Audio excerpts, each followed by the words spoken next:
अस्सलामुअलैकुम रहमतुल्लाहि बरकातहू। मोअज़्ज़िज़ असातिज़ा साहिबीन, आप तमाम का इस्तकबाल है आपके अपने यूट्यूब चैनल टीचर्स ज्ञान पर।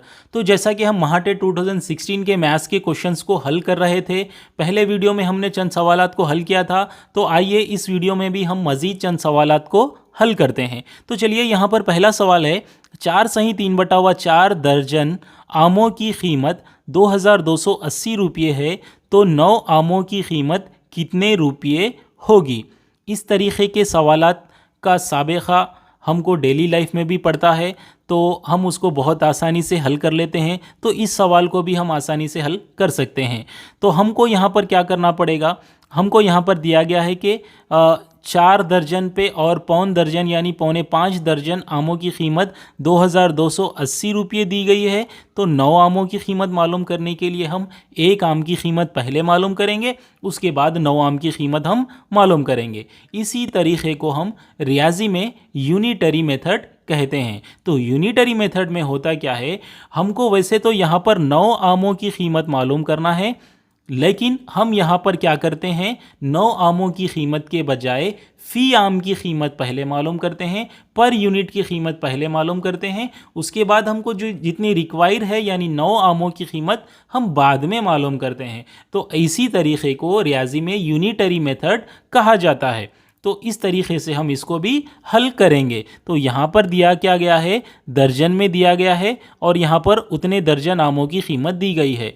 अगर आमों की कीमत को आमों की तादाद से हम तक़सीम करते हैं तो हमको 1 आम की कीमत मालूम हो जाएगी। वो कैसे, अगर 2 आम की कीमत 10 रुपये है तो 1 आम की कीमत कितनी होगी, तो आप क्या करते हैं, 10 को 2 से तक़सीम कर देते हैं, यानी कीमत को तादाद से तक़सीम कर देते हैं। उसी तरह यहाँ पर भी कीमत को आप तादाद से तक़सीम कर देंगे, लेकिन यहाँ पर तादाद जो दी गई है वो मुरक्कब कसर में दी गई है, उसको हम दर्जन में दी गई है, उसको हम क्या करेंगे, नॉर्मल तादाद में हम पहले ज़ाहिर कर लेंगे। तो यहाँ पर क्या दिया गया है, 4 सही 3/4 दर्जन दिया गया है।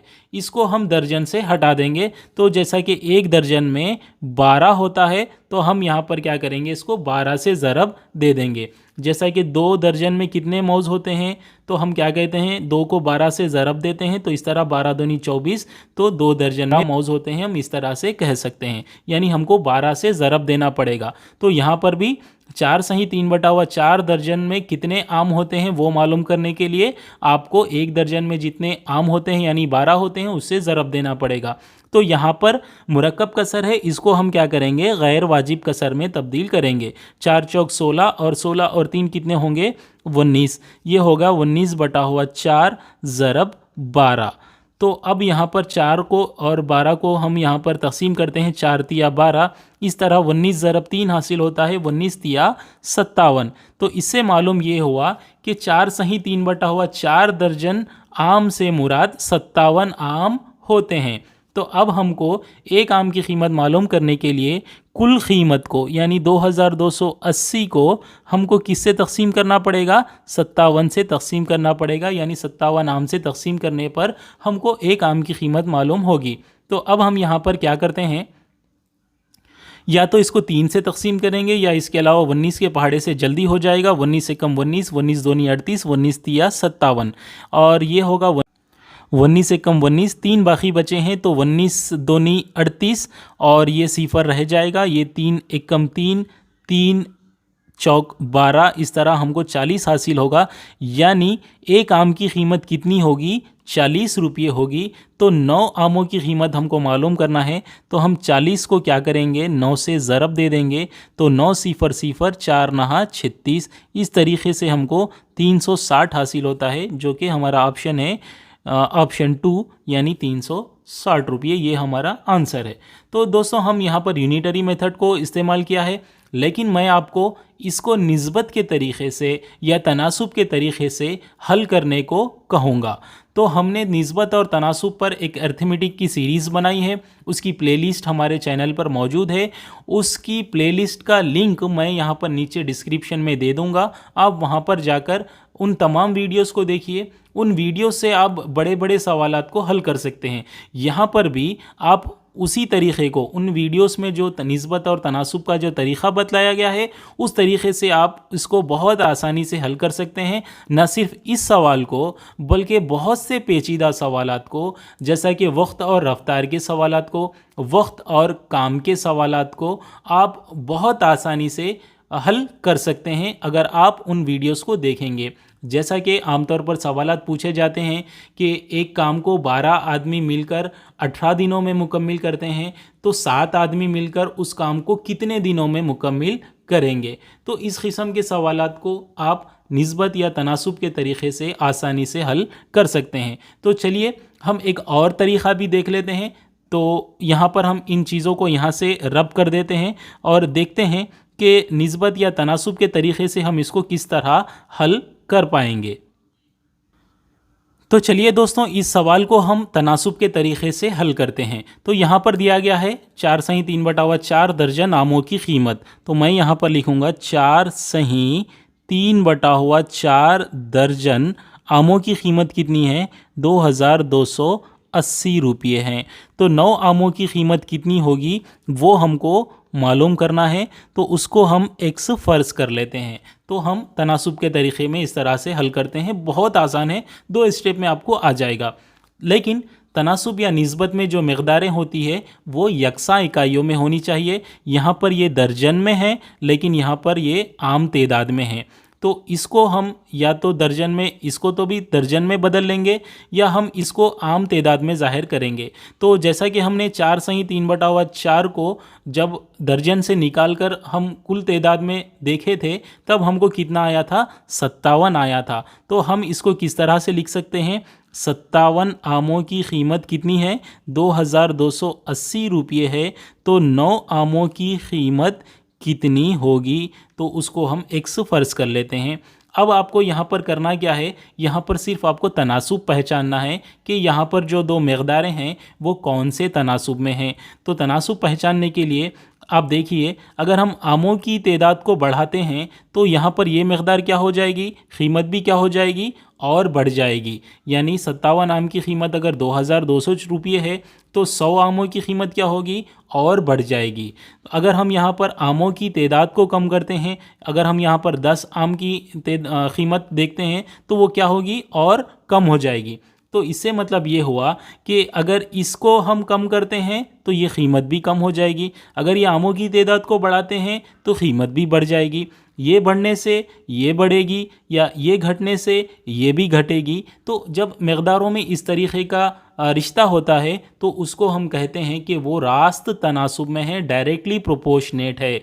तो जब मकदारें डायरेक्टली प्रोपोर्शनेट होती है तो हम वहाँ पर क्रॉस मल्टीप्लाई करते हैं। तो यहाँ पर भी हम क्रॉस मल्टीप्लाई करेंगे। 57 ज़रब x क्या होता है? 57x होता है, मसावी है। तो ये 2280 को हम 9 से ज़रब देंगे, ये 2280 ज़रब 9। तो अब हम यहाँ पर क्या करेंगे? 57 को मसावत की इस जानिब ला लेंगे, या यहीं से भी आप तकसीम कर सकते हैं। तो मैं यहाँ पर इसको क्या करूँगा?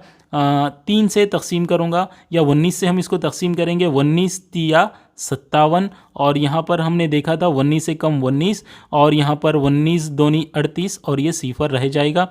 फिर यहाँ पर 3 है, ये 3 एकम 3, और ये 3 चौक 12, और ये सिफर। तो इस तरह 9 और 40 रह जाएगा। 40 ज़रब 9 क्या होता है? यहाँ पर क्या रह जाएगा? x। 40 ज़रब 9 क्या होगा? अभी हमने देखा था 40 ज़रब 9 क्या आया है? हमको 360 आया है। तो इस तरीक़े से हमको वही जवाब हासिल हुआ है, ऑप्शन 2 यानी 360। तो दोस्तों, आपको कौन सा तरीक़ा पसंद आया? आप उस तरीक़े से हल करिए। ये तरीक़ा बहुत आसान है। आप इस पर हमारी प्लेलिस्ट में जो अर्थमेटिक की सीरीज़ दी गई है उसका लिंक भी डिस्क्रिप्शन में दिया गया है, आप वहां पर जाइए। ऐसे बहुत सारे सवालात को हम आसानी से हल करेंगे। आप पहले निस्बत तनासुब किसे कहते हैं उसको बुनियाद से देखिए। बुनियाद के बाद हमने उसको बहुत एडवांस लेवल तक आपको पेचीदा सवालात भी लास्ट में पेश किए हैं। तो चलिए दोस्तों, अब बढ़ते हैं अपने दूसरे सवाल की तरफ। तो चलिए दोस्तों, अब देखते हैं अगला सवाल। 4 साल कबल सुमित और राजू की मजमूई उम्र 31 साल थी। अगर सुमित राजू से 3 साल छोटा हो तो 5 साल बाद राजू की उम्र कितने साल होगी? तो दोस्तों इस तरीके के सवालात को जब आप पढ़ते हैं तो शायद हो सकता है कि यहाँ पर थोड़ा सा सवाल को पेचीदा किया गया है, वो देखकर आप थोड़ा सा घबरा जाएंगे, लेकिन ये सवाल इंतहाई आसान है, बहुत आसानी से आप इसको हल करेंगे अगर आप इस सवाल को समझते हैं। तो सवाल को समझिए।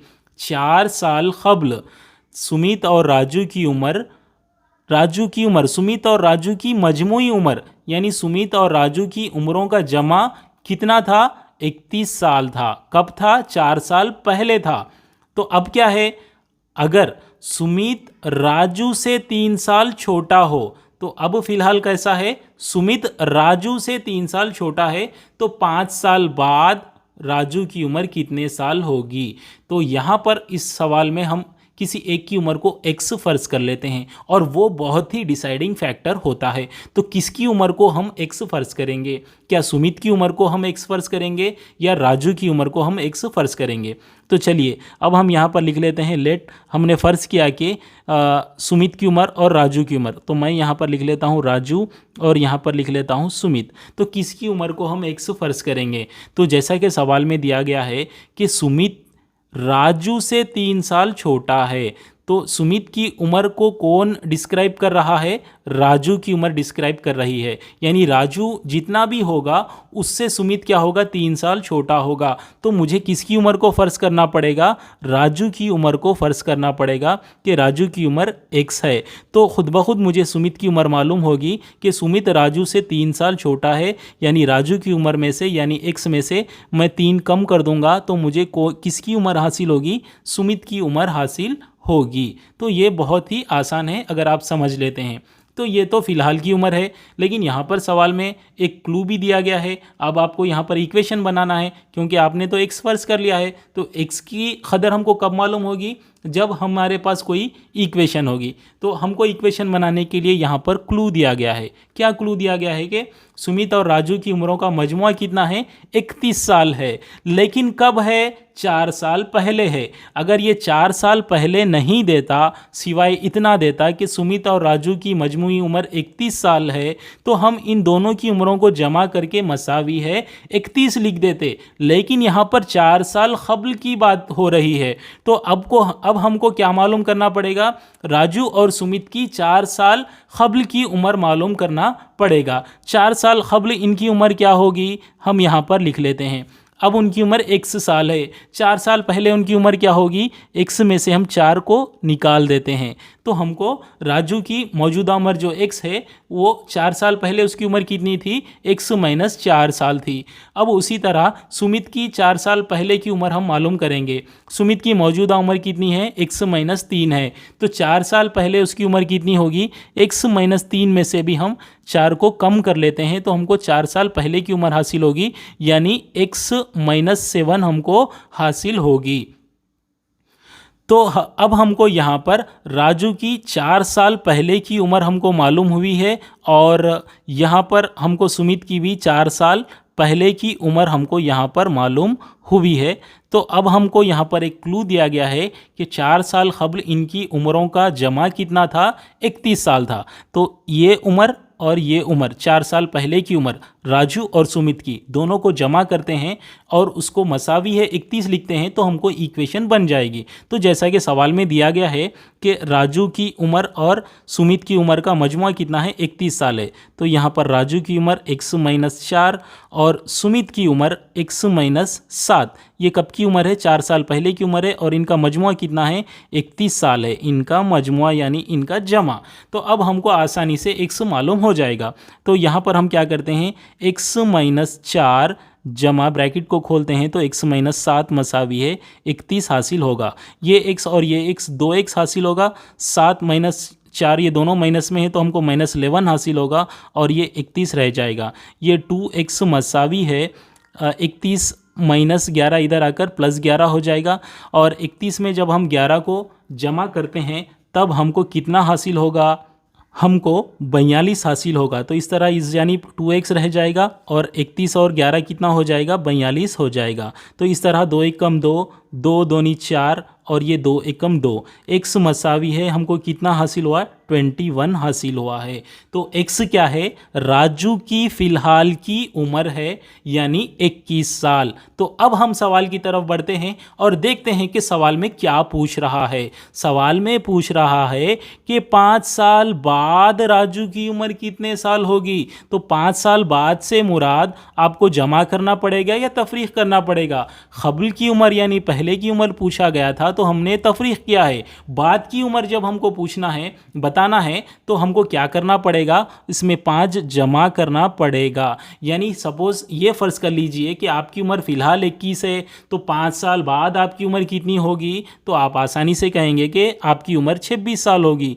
तो उसी तरह अब आप कह सकते हैं कि 5 साल बाद राजू की उम्र 26 साल होगी। तो इसलिए हमारा आंसर हुआ 26 यानी ऑप्शन 4। उम्मीद करता हूं कि आपको आसानी से समझ आया होगा। तो दोस्तों अगला सवाल है दर्जे झेल में से मुनासिब जोड़ी कौन सी है? तो यहाँ पर आपको 4 जोड़ियाँ दी गई है, आपको इसमें से पहचानना है कि कौन सी जोड़ी मुनासिब है। तो पहली जोड़ी है पौने 19।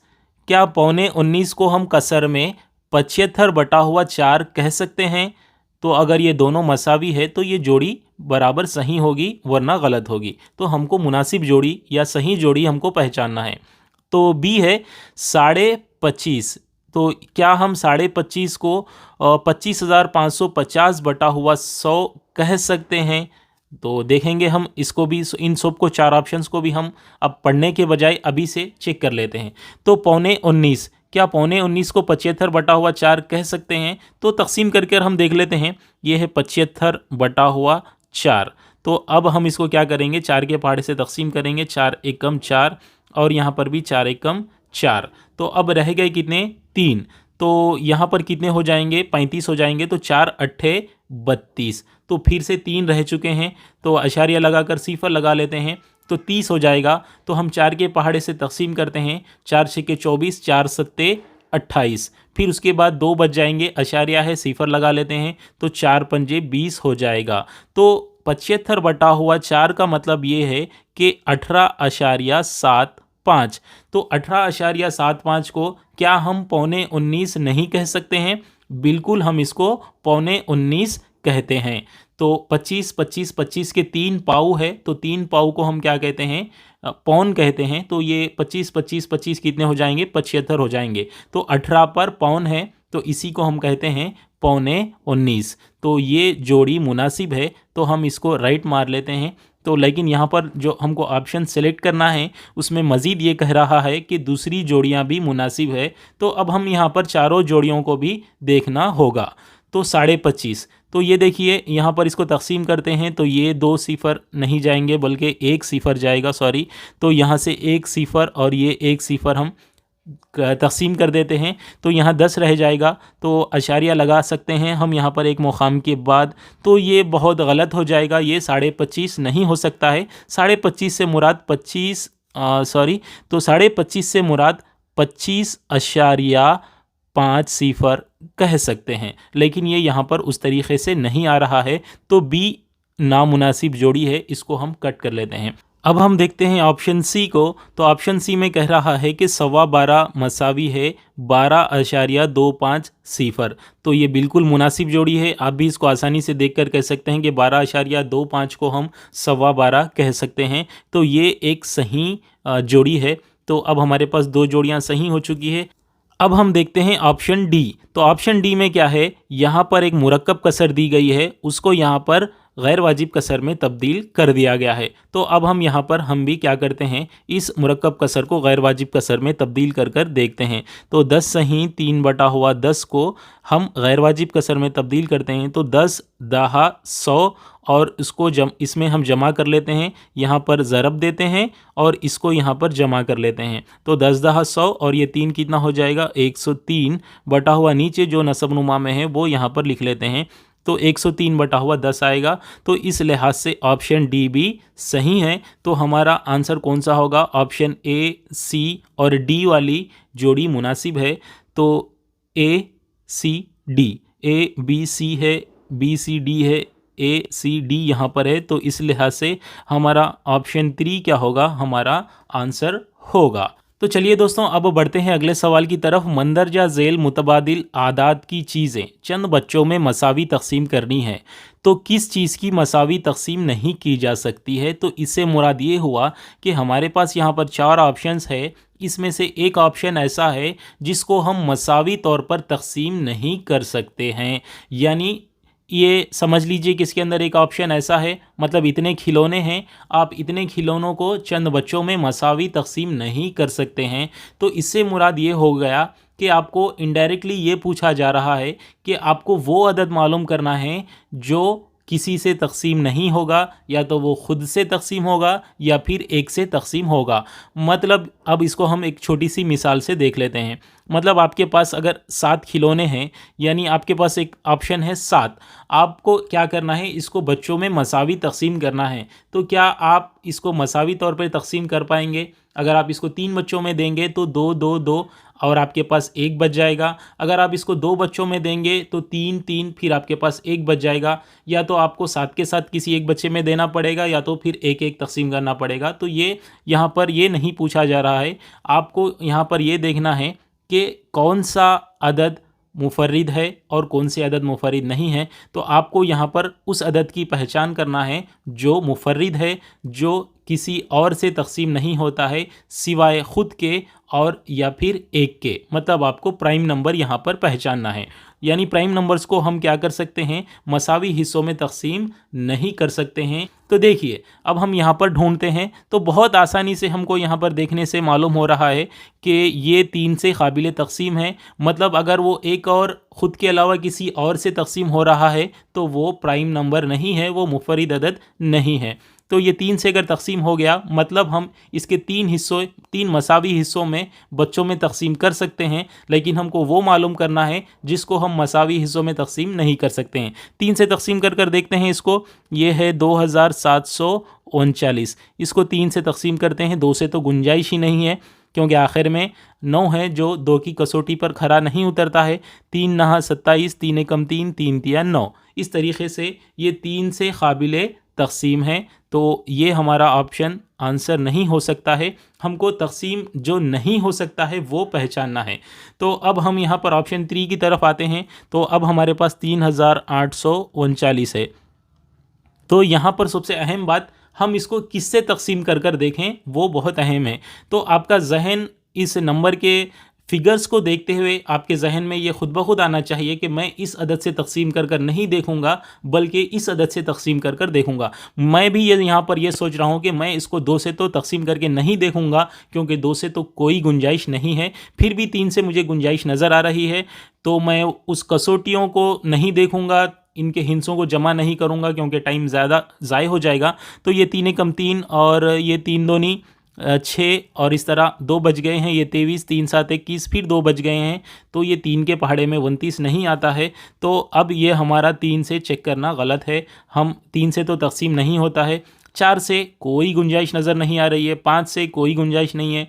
6 से भी नहीं है। 7 से 7 7 49 हो सकता है अगर चेक कर लेते हैं, लेकिन फिर भी वो 7 से नज़र नहीं आ रहा है। फिर भी आप चाहे तो देख सकते हैं। 7 पंजे 35, इस तरीके से 3 बच चुका है। 7 चौक 28, इस तरीके से फिर 33 में से 28 जब जाते हैं तो 5 रह जाएंगे। ये 59 हो जाएगा, जो 7 से काबिल तकसीम नहीं है। तो ये मुकम्मल अदद भी 7 से काबिल तकसीम नहीं है। 8 से कोई गुंजाइश नहीं है। 9 से फिर भी सोच सकते हैं, तो चलिए 9 से भी एक बार देख लेते हैं।